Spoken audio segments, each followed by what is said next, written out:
by the learning center. I want to see our children becoming resilient, becoming a role model for the society. Wherever they will go, they will say, no, I don't believe in gender. I believe in the humanity. I believe in the equality. And they will, wherever they will go, they will change the mindset of the people in in that place. And in that way we see the multiplying the effect of our learning center.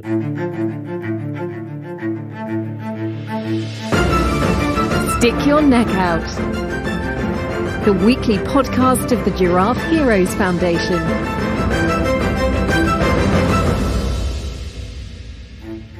To you and to the million others, I want to shout, I'm made of flesh and blood, of fear and hope, of joy and pain. I am like you, I'm human too. This is a fragment of the poem If You Don't Mind from the Indian poet and transgender activist Kalki Subramaniam. Day after day, people and children across the world are facing different forms of gender-based inequality. As children, gender bombards us in more ways than one. The clothes we wear, the toys we buy, the way we express ourselves.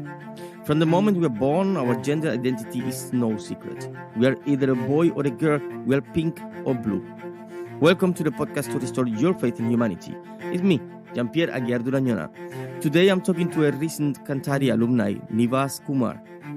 For some children, what's between their legs doesn't match what's between their ears. They insist they were born into the wrong body. They are transgender children diagnosed with gender identity disorder. My guest today has founded Anand Mool, a gender-free learning center for children who are experiencing gender dysphoria. So Nivas, welcome to our podcast and tell us please, what does it mean to be a transgender?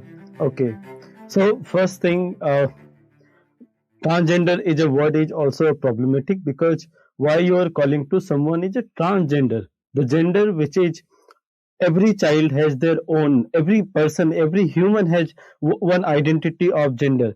It can be different, diverse. And this is the one problematic. First, why this word came, because we already boxed our gender in male and female. Now we are saying, okay, so you were identified as a male but before, but now you are changing, so you are a transgender. So the changing word is a transgender. So it also has the diverse meaning, because it's not clarity. There is no clarity. Not much research has been done, and that is also becoming more confusing. So yeah. So I think, I mean, actually, the first problem is then actually the word. But which word should we use if you want to identify them as a group? Which word do you think is the best option? See, we already divided in transgender, and those who are not trans, they are cisgender. So I cannot say what is best word, because I am not an expert of this language. But I can say just treat as a human. If they want to call themselves by name, just call them by name. If they want to, so it's own feeling, its own identity. What I want. Some maybe you cannot even imagine. There are 64 different types of gender, and now it's very difficult how you will put who are trans or who are not.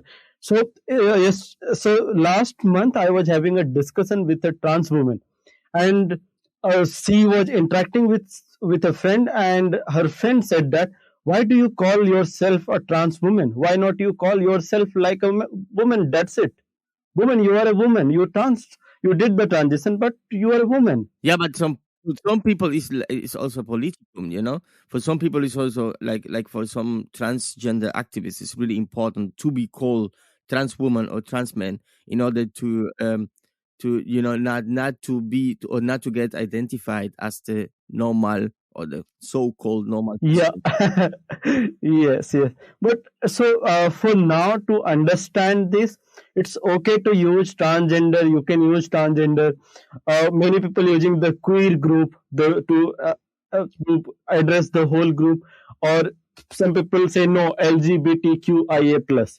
So you can call anything. You can address anything. So it's just a word. One side, it's just a word. Another side, it's also about the feeling of human. Yeah, no, And that's the point. It's about the yeah, feeling of humans, and you wanted yeah, to say something else. I'm listening. yeah. So it's a feeling of human, and treat human as human want, right? Until unless it is not harming to others. If somebody is happy to by changing their gender, then what's the Be problem? it. Yeah, right. So yeah, and after the changing, somebody call me trans woman or trans man.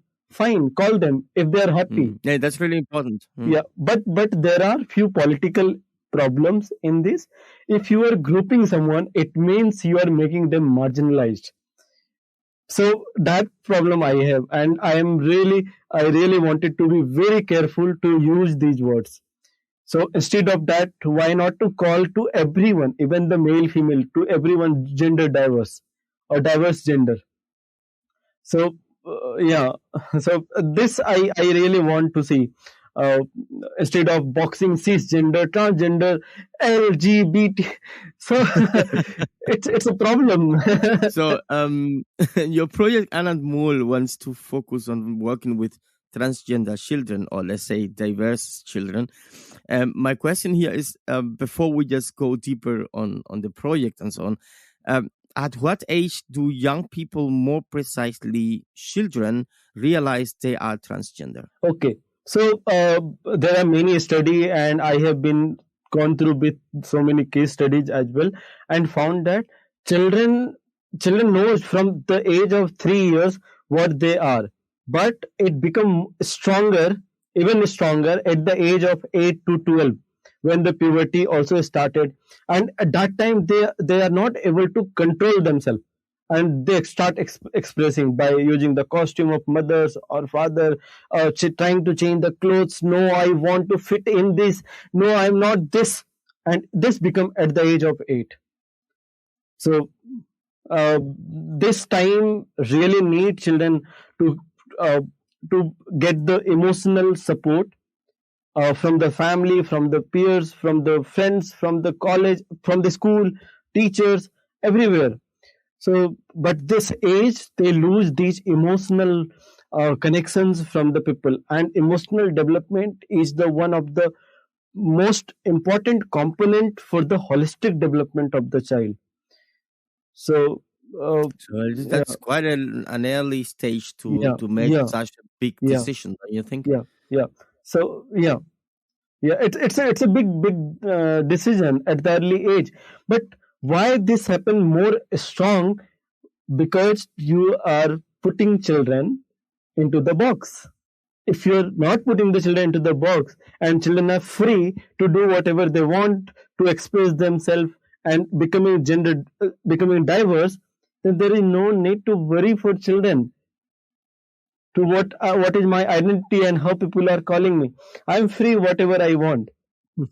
So so yeah, and then later they can take the decisions, and they should be free. Speaking of which, I mean, there are like this transgender idea or feeling. Let's say feeling is sometimes can be diagnosed as like a sickness. I mean, I was really worried at the moment when I was reading that there is that doctors diagnose gender dysphoria. How do they do that? And I mean, why using like a diagnose as if it were a sickness to understand or to accept that your kid is a transgender? See, for the doctors, because it's not physical thing. It's a feeling. It's emotions of the child. The gender dysphoria can be in any age, in any stage, right? So I'm not sure about doctors, but of course the psychologists understand this, because if a child is experiencing gender dysphoria, then they have to go through with the psychologist, and psychologist asks the different questions, and on some certain point of time they understand, okay, the child is experiencing gender dysphoria. So it's not illness.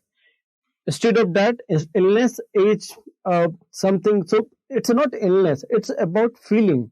It's about the questioning themselves. Yeah, but these feelings are getting diagnosed, which makes them a sickness. This is wrong, isn't it? Yeah, of course it is wrong. Well, I'm not sure how to answer this question, but yeah, it's wrong if the doctor and any psychologist is saying, no, you are sick or you have this. Give the space to the child first. Okay, if you are feeling it, it's fine, but explore themselves what you are feeling and what you really want. So yeah, of course, if it is just, if they're calling it sick, then of course it's a problem. It's totally a problem. That's what I still don't understand. Why do people have to go to a psychologist to get a diagnosis, like to get accepted by the parents or by the society that they are like the way they want to do. So I would like to comment on this. Yeah.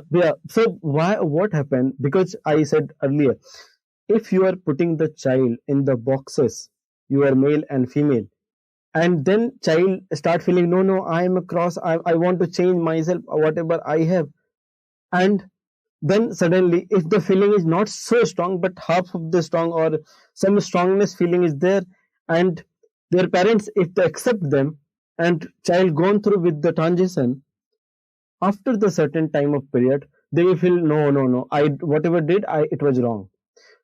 Few cases happened already. I'm not so fan of psychologist or doctor, but few cases happened which I know, where people gone through with the transition and after that they realize, no, this was too early, I should give some more time to explore myself and then go to the transition. So this is again happening because of forcing to the child to fit in one box. Don't fix, just give the space. Okay, if you are feeling, take some time. Okay, there is no need of psychologist if child is getting to opportunity to explore themselves. So yeah, that's why if the forcing the power structure or the force of the parents and the society is coming on the child, then this is necessary, this is important. I think this is good to go with psychologists to understand more and ask the questions. So in one way it's good, but in another way it's really wrong. It's not, so it should not be done. Yeah.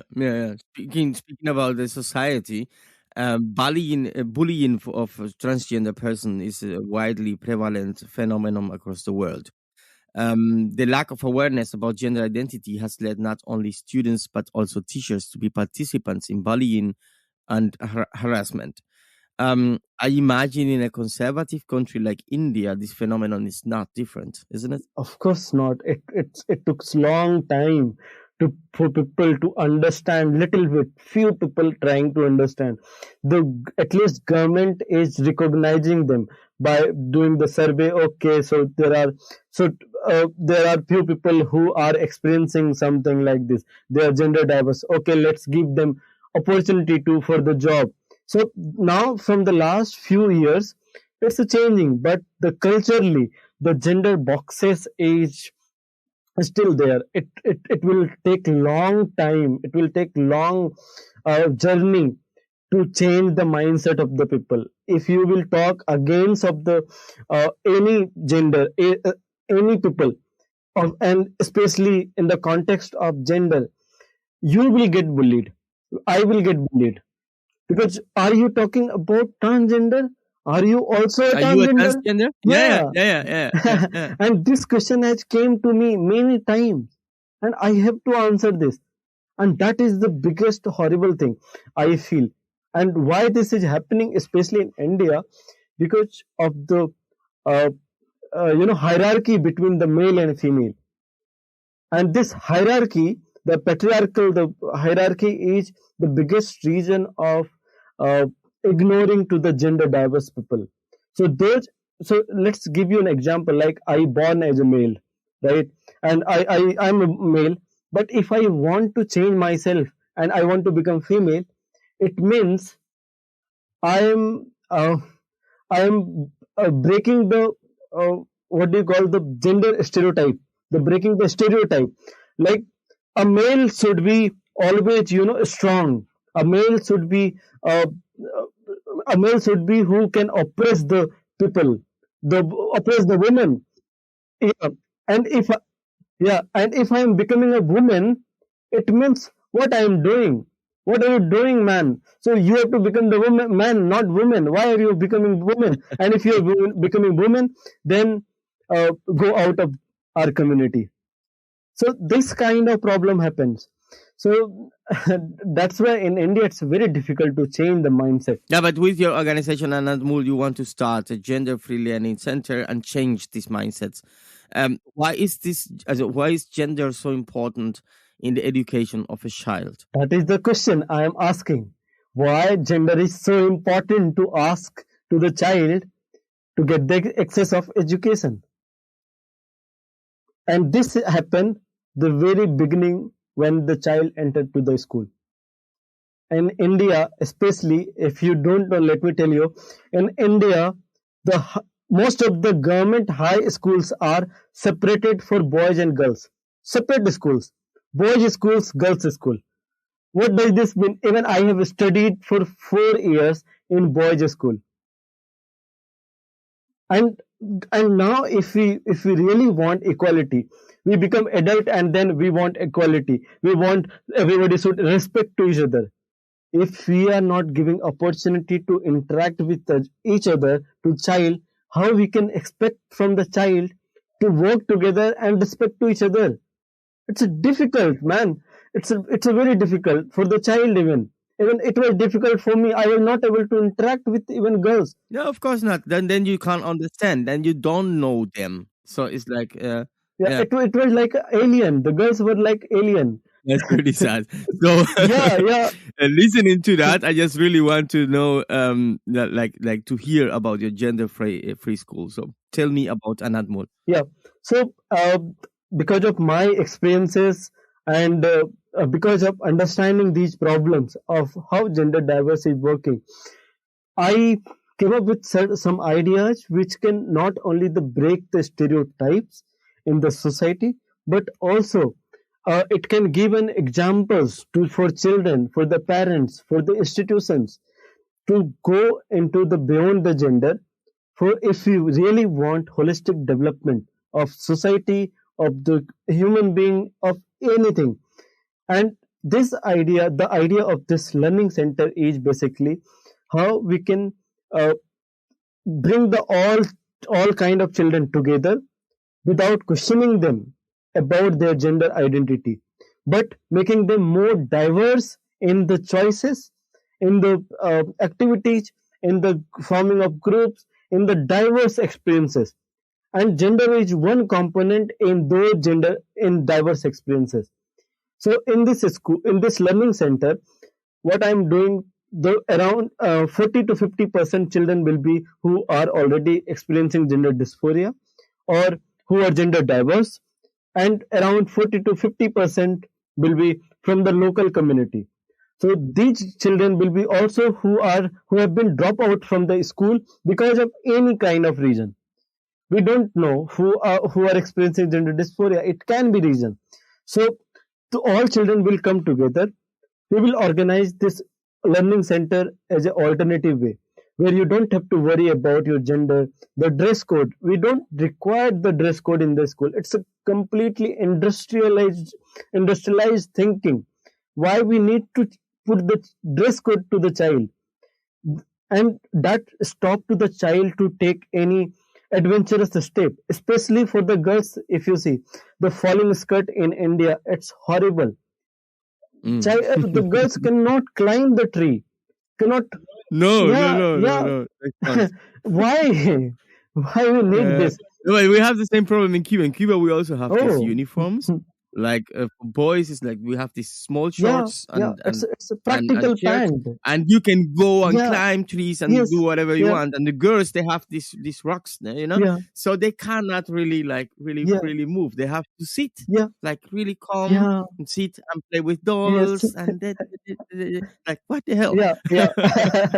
And even if you see the frogs, on the frog there is flowers on the both soldier. Now, if the girl is going into a forest for the adventurous camp, can you imagine she can go? these flowers can break, man. These flowers, and we have kept the flowers there so that child should not do the adventure. They should not go to the forest. Why? And we need transformation in the clothes as well. So we want the all children will wear the whatever they want to wear. And if a child is wearing the frock, then we will ask the question: do you really want to wear this clothes? Do you really like this? Who gave you this cloth? Can you do this activity? Can you climb the tree? Can you do the cycling with this cloth? If no, then change it. And in this way, we'll transform the mindset of the child, and then we'll come on the curriculum. So in the curriculum part, we're working on changing the books. The current books is the highly gendered.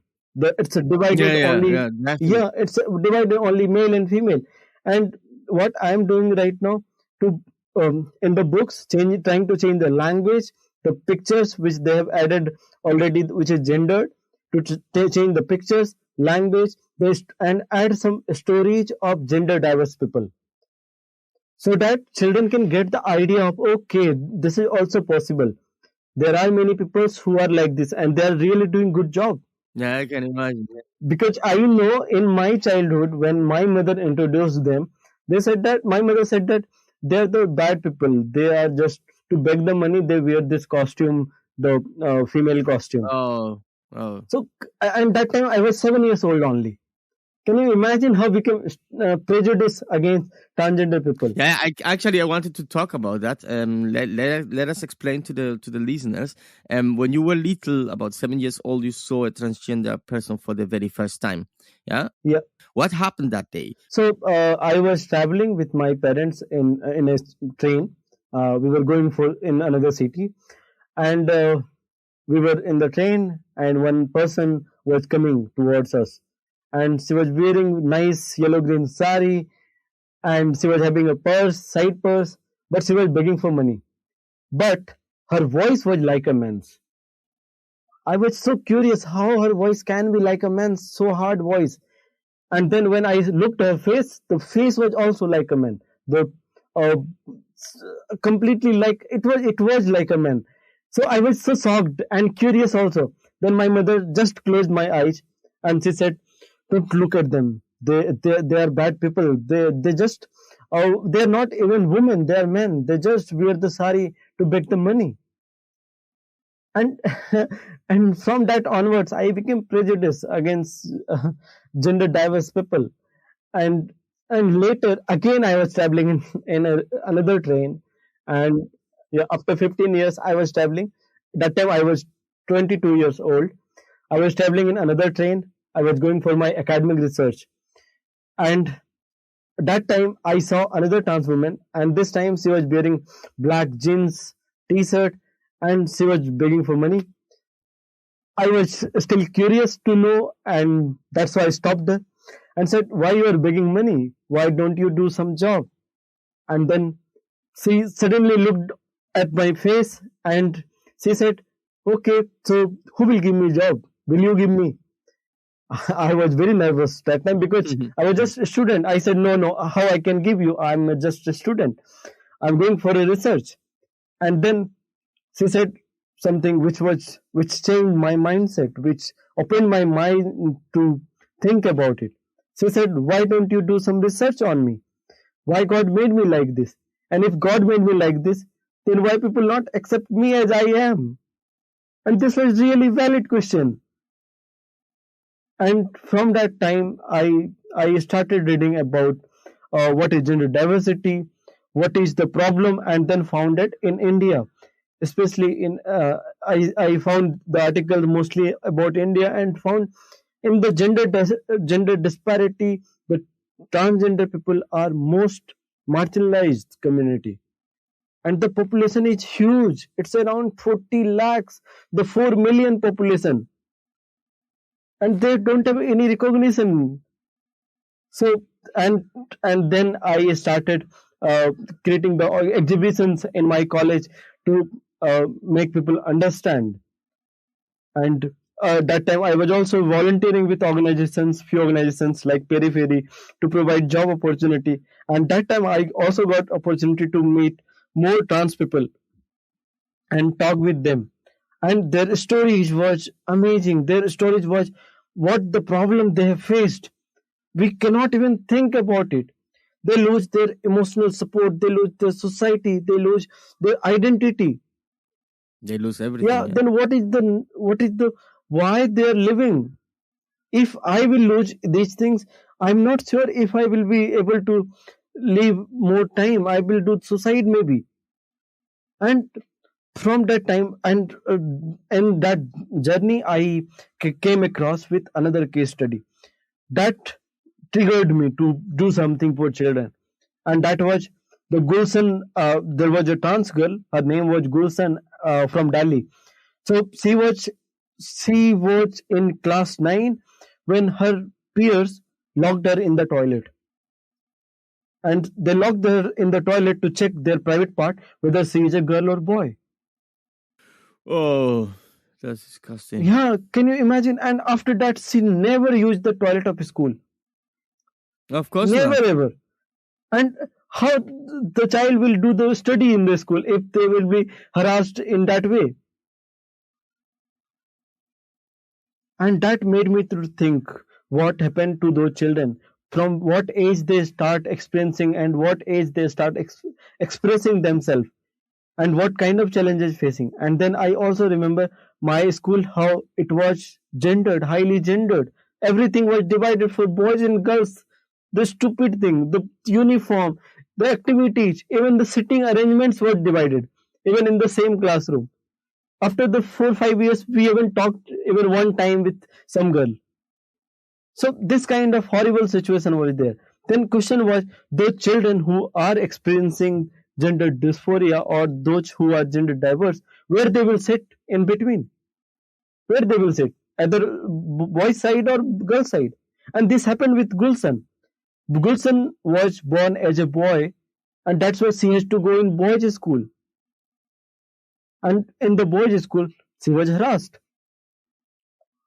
So, and then I took this initiative so that the children who are gender diverse or who are experiencing gender dysphoria, or even other children also, everybody can come together and study together. And here nobody will ask the question from the beginning, from the day one. Nobody is going to ask what is your gender. But we will make children aware about gender diversity. Yeah, you have to, because otherwise, they are not going to understand. I mean, they are going to get the influence of the society and the community. So you said before, you want to kind of like have 50-50 transgender kids and kids from the community. I have then 2 questions. I'm gonna point out the first one and then the second one. So the first one is like, transgender children, 50-50 in your school. Where are they? Where are these transgender children? It's all everywhere. It's everywhere in India.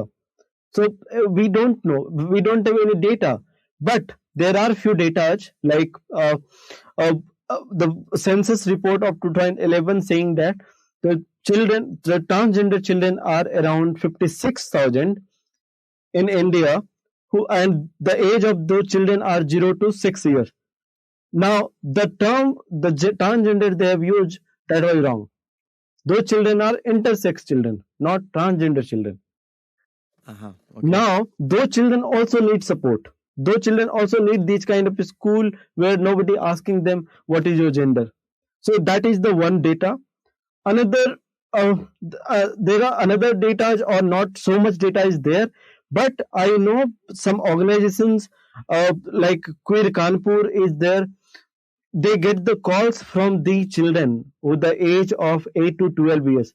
The call from children, and they want to know about, tell me why I'm experiencing this, what is this meaning. And the children ask them, and they are registered there when they call themselves. The parents call to these call centers, the call center, to understand why their children are experiencing this. But because of stereotype and because of no legal identity of the children, the data is not there. So according to the government, the law, the children should not be fit in the box. Children, it's little tricky. Like, children can be male and female, and this will be decided by their biological parents. And after 18 years, they can identify themselves how they want. Because of that, most of or all the shelter homes which is provided for the transgender community, they are only taking those children, those people who are 18 plus. Now again the question is coming, what happened to those children who are under 18? Where they go when they left the home? And around 98% get left the home, or they get thrown out of the home. That's really sad. Yeah. So there was a second question, and it's about the other 50% of the participants at your school or your learning center. How are you going to reach the people in the community, and how do you think they are going to react when you say, okay, I have a training center for transgender? Okay, that's a very good question, and it's really important to address very carefully. So first thing what I'm going to do, I will take only those children who are already dropped out from the current school. And this can be because of any reason. They are not liking the school system, they have financial crisis, or anything can be. So those 50% children will be there. For the community, we are only saying this is an alternative school where everything is free. Children is free from the examinations, free from the standardized curriculum, free from gender. So gender is just a one component. So this is a communication way I'm using for the parents and for the community, so that they should not feel something scared that what is happening here. But this is important for us because in India especially, it's very difficult to work by tagging our school, this is for transgender. And even my school, my learning center is not for transgender children. My center is for everyone. Everybody who are experiencing any kind of this thing, they can come and they can feel free. They can feel free. They can express themselves freely. So this is not a school for transgender, or this is not a learning center for transgender. This is for everyone. And here even the girls and boys will get the opportunity for the holistic development, because girls will be able to interact with boys. Boys will be able to interact with girls. Girls will not be in the stereotype of dress code, or the stereotype of, oh, I should not play this, I should not do this. They will also learn the mechanicals. Girls will learn the mechanics. Yeah, why not? Yeah. And boys will do the knitting. Boys can learn the cooking. I mean, you have to. Yeah. I mean, imagine you are a kid. You have never played with a doll, Yeah. and then you're grown up and you have a baby. Yes. And you don't know how you can dress this baby. Yeah. You know, Yeah. that's the problem of many men. Yes, yeah. So in this way, every child would get the opportunity to for the holistic development, socially, emotionally, intellectually, physically, everywhere. Yeah, that's really nice. That's really nice. So you really believe that anyone can learn anything if social and practical barriers don't exist. Do you care to elaborate? Of course. I don't only believe, I follow also. So I have many female friends, and they were in the barrier, and I motivated them. Why not you do something? You can also do. And they came out of their barriers. There are many girls who were in Bihar, from where I am coming. The Bihar is highly gendered state, the gender stereotype state. And from there, many girls came out. Right now, they are in Goa, Bangalore. They came to Mumbai, and now they did the engineering. Now they are earning well. They are working in MNCs. So I don't only believe this, but I am also practicing, and I strongly believe anybody can do anything if nobody is there to stop them and say that no, you cannot do. Anybody can do anything. Yeah, that's right. So let's talk. I mean, before you said also like something like once you started to work with or to think about the situation of the transgender people, people is going to or are going to ask you if you are a transgender, why are you doing this, and whatsoever. So which kind of answer you give when you get this kind of question? Yeah. So for this, because many people already ask me, when I say, why should I tell you what is my gender? Even whatever I started practicing this right now, whatever the form I feel, I say I don't prefer to say what is my gender, because I have many different identities, and I would like to address myself with those identity, not my gender. Gender is just one component of my identity. So I started practicing. I just say I don't prefer to say what is my gender, and I have Yes, right of to course, do this. of course, totally. So yeah, yeah. So those whoever says that ask me why you are doing this. I says I have this right to say what is my gender. I don't prefer to say this what is my gender, but why don't I have right to do this? What I experienced myself. I have been in the boys' school. I have experienced this. I was not able to interact with girls.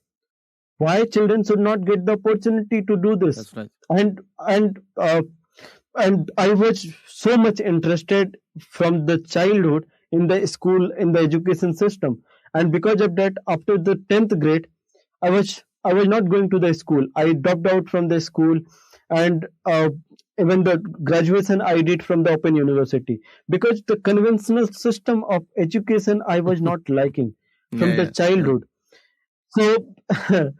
So, but I was so much interested to reimagine the current school system, the current education system. So I did my master's in education from Bangalore, and the faculties were really good. They helped me to understand what is education, what is educated person mean, and how we can bring the transformation. So I'm going to use those tools also, those concepts also, and bringing in the same center with the gender free idea. And with this, I'm going to open this center. Sounds amazing. But there's always a reason, you know. So what is your reason to do that? Yeah. So my reason is because first I saw how I became the stereotype.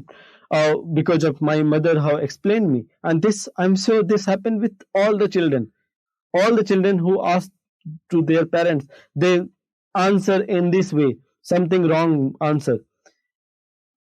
Second thing, when I met with another trans woman, the way she asked me, that triggered me to do something. That question made me to think, if I want the equal society, if we really want equality, then where is the equality for these children, for these transgender people, for those who are gender diverse? And why I should be always be a transgender to bring the change of life of transgender?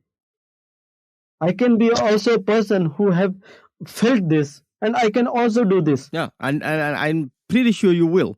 So from our school uniforms to seating arrangements, from the school assembly to the washrooms, this binary expression does not acknowledge the existence of transgender persons. What are the greatest barriers in the Indian education system for transgender people? Yeah, you rightly said that. First thing, the uniform. The uniform is the biggest barrier, because the uniform always child wear on their body. Uniform is the first. Second is the infrastructure, the building, the structure of the building, in the sitting arrangements, the way they sit in the classroom. That also creates the barrier. The toilet, when they go to the toilet, we have to put ourselves in the gender boxes. Okay, I'm a male, then I can use the toilet, right? And there is no toilet for those children who are experiencing gender dysphoria. And why there should be another next toilet, I don't understand. So it can be a gender free. So that is one barrier, that is another barrier. And the barrier is whatever we are practicing in our society, the bad culture, even the bad culture is in our curriculum. in the books, we saw that the mother has to cook the food and father has to go out and earn the money. And those stories, those pictures, those illustrations teach to our children, okay, you are a boy or you are a girl, then you have to follow this thing.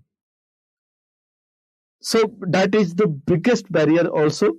And the language, the way we are using the language, he and she. In Hindi, we have few language which is a gender neutral. Yeah. For the he and she, we use only one word, that is wah in Hindi. And for that is one word wah, and second word is hum. Wah and hum.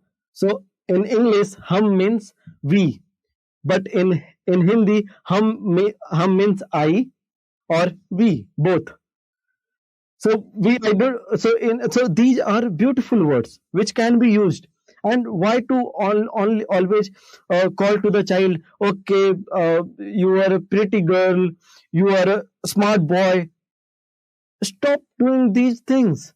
Stop and call them a child, call them a kids, call them human, call them friends. Call them by name. Make them friends. Yeah, exactly. Call them by name. Yeah. Call them by name. So the language is also a barrier. It's really interesting because this problem is actually something that you have.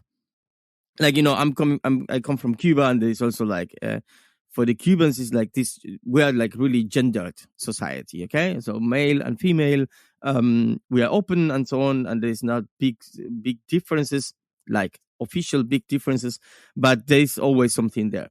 So when somebody gets pregnant, you need to know if there is a boy or a girl in order to know if you're going to buy blue or pink. So when my wife get pregnant the first time, she's not a Cuban, she's a German. And we talked about that, and we decided not to know the gender because it was not important for us.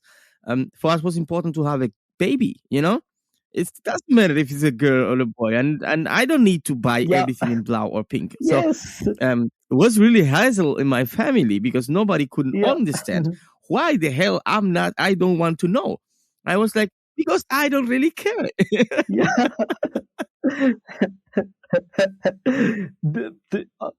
Your family must be thinking you are a mad.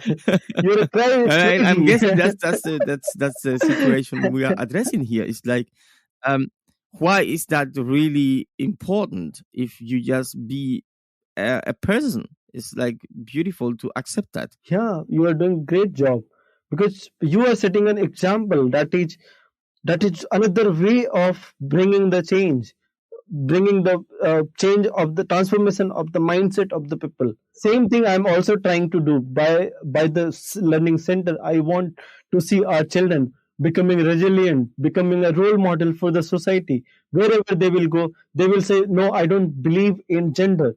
I believe in the humanity. I believe in the equality.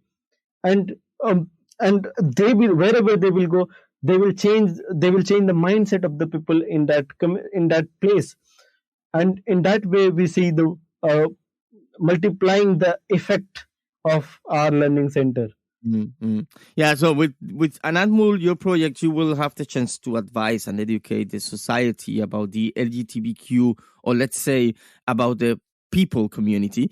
How exactly are you planning to do that? I don't want to force to the people. I don't want to organize the awareness camp about it, because I believe that everything, whatever will change will come, it will come gradually and it will take the time. And I also believe in India, people are not ready for the change. It will take time. So instead of that, what I just want to give a direction to those energy of the child, and they can become the role model, because changing the mindset of the parents is very, very difficult. Instead of that, if the child will come to our center and they will learn this, okay, there is no need of gender. I also like to climb the tree. I also like to do the cooking. I love to do the cooking. They will go back to their home and they will ask the questions to them, to their parents. Why you are separating me? Why you are not giving me the opportunity to cook something? I can also become a cook. I also like to cook my food. And these things will change the mindset of their parents. If we will tell them, they will not listen, and they will become, they will start taking the revenge with us. That we don't want. We want to stay in the community. We want to work in the community, and children will change the mindset of the community. So in the school, we will call it, in our learning center, we will call it just a gender-free learning center. And the parents, those who will understand initially, they will put their children in our center, because every parents will not be ready. We will tell them this center is going to be a free center, of where child can feel free and they can develop themselves. It doesn't mean they will not do anything. They will do many things. They will go outside of even outside of India. The whole world will become the learning center for them, not just this center. And from the world, the people will come into the center. Yeah, that's nice. That's really nice. Yeah, and second thing, which I also see the barrier for the children in India, the schools have either the male teachers or female teachers. There are no teachers who are gender diverse. In our learning center, we will have around 50% staffs who are gender diverse. Minimum 50%, minimum. So this will also change the mindset of the children. They will think, okay, these are people who are already living good life, and they can also live good life. So why not other children who are gender diverse? They can get the chance, they can get the opportunity to live a good life. No, and I actually think that it's not only taking the chance or the opportunity to see there are, like, for gender, for transgender children, to see that there is somebody else like me. Is also for the so-called cis children. It's also an opportunity to learn to respect. It's also an opportunity to accept, because they are. I mean, with this meeting with this the so-called other people, makes you understand and makes you see these other people like not like other people, but like people like you. Yeah. With different sexual orientation or whatever you want to call it, they are just people, and we are diverse. And this came, I while volunteering with organizations, I did some small survey with 100 people, and these people were graduated, and they were not from the gender diverse community.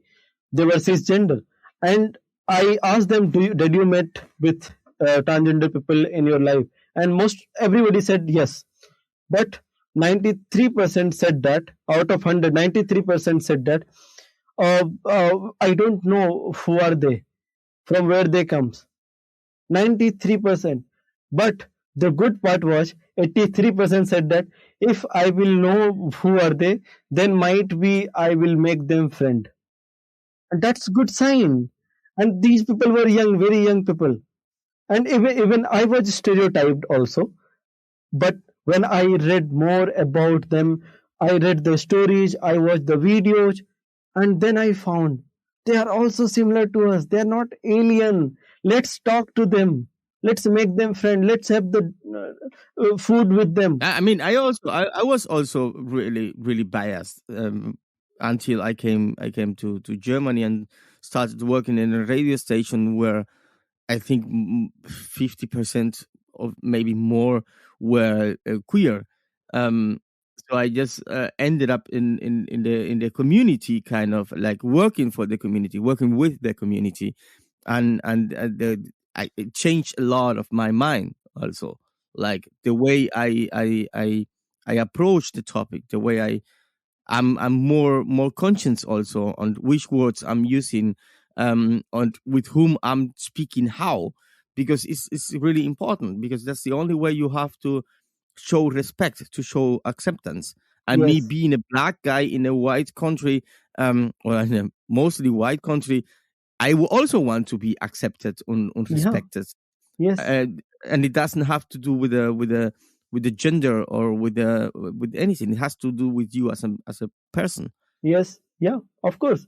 Even if, I have seen, because while doing my masters, I interacted with more than 100 leaders, and all were fighting for their rights. One is, and they are, especially they have faced these experiences. Like, few people are fighting for the women rights, and they are also women. So they said that I have experienced this problem, and now I want the women rights. The transgender community is face the gender-based discrimination. They are saying we want rights. So every group, even the race, caste, class, gender, all are scattered right now. Everybody is fighting for the equality, but everybody is not coming together. In the school, what I want, leave everything, whatever you want, whatever you have problem, leave everything. This center is going to be a center where you are out of your barriers. You are not getting what I want to our children, we will inculcate the value to respect to the diversity, to respect to each other, and accept them. And that is also one kind of barrier in uniform. So when I question to some educationist why you suggest the uniform to the child in the school, they said that what we want are all the children don't have similar kind of clothes. Some children have branded, some children have common general clothes. So through the uniform, everybody will look like similar. Then I said, can you change my color? I looks black. Can you change my black color? Because in my school, everybody was white. So can I become white so that I will also feel the similar one? And they don't have any answer, man. Then why? Difference are there. Difference are there, and you have to address them. That's the point. Yeah, this is important also to address. Yeah. So I think no one has accurate numbers of how many people experience gender dysphoria, but the truth is no one really knows because many people never seek help. So, and you mentioned before you want the children also to help the parents to understand, but still, parents need maybe an explanation, needs maybe a way to they need advice. So what you will say to parents who aren't ready to talk to their children about transgender identities? See, in India, the society is not ready to accept easily to the gender diverse or gender diversity. So we cannot do anything. If some parents are really rigid about the binary gender, then we will just leave them. And they will see other children, how the other children who are out of gender, how they are growing and they are doing really good job. And then they will say, okay, if I will also put my children in those schools and these centers, then my children will also do amazing. So we can just inspire to them. We cannot change the mindset. It's really difficult. Even it's very difficult. I cannot do anything. So I remember one story. So in Kerala, one organization was trying to start a school, and a school for transgender people.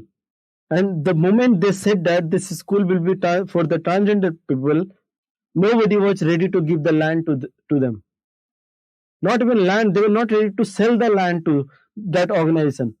So the approach which I took, this is also important, the gender free. The gender free means we don't care what gender you are. This school is for everyone.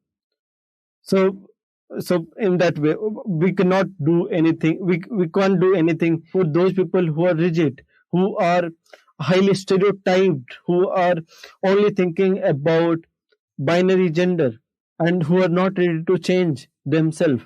Yeah, we can just inspire them. Because the population of India is huge. I cannot give the explanation to everyone. I can just create the role models. Exactly. Yeah. That's the point. So as a child, what in your view, I mean, I repeat again, as a child, what in your view is the basic support and understanding one needs to confidently and healthily to understand one's gender identity. There's no need to understand gender identity in child. Why we need to put child in the gender boxes? Just leave them. Just give the many things child have to experience, and the microsystem where child live, its home, and then they go to the community, the local community, market, the school. Everywhere they have to just explore themselves, what they are doing, what they like, what is the liked or disliked. And after becoming adult, they will think, okay, what I want.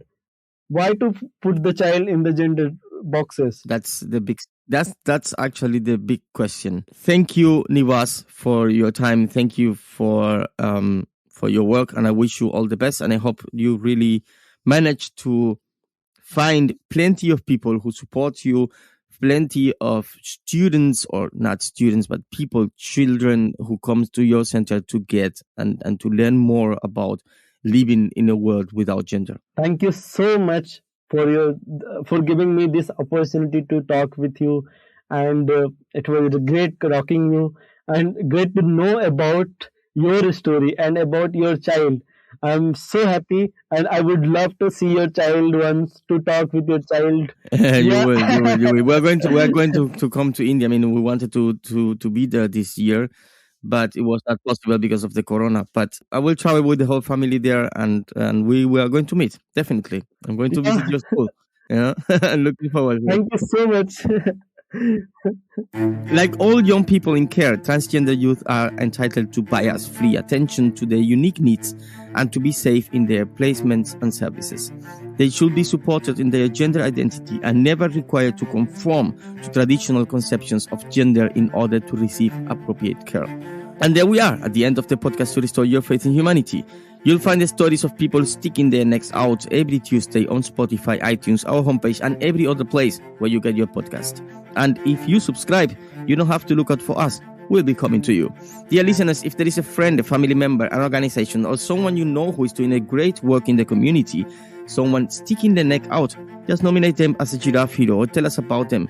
Leave a comment, come and visit us at giraffe-heroes.eu. My name is Jean-Pierre Aguiar Duragnona, and I hope you join us also on our social media. We are on Facebook, Instagram, Twitter, and YouTube. But more importantly, I hope you join us again next week.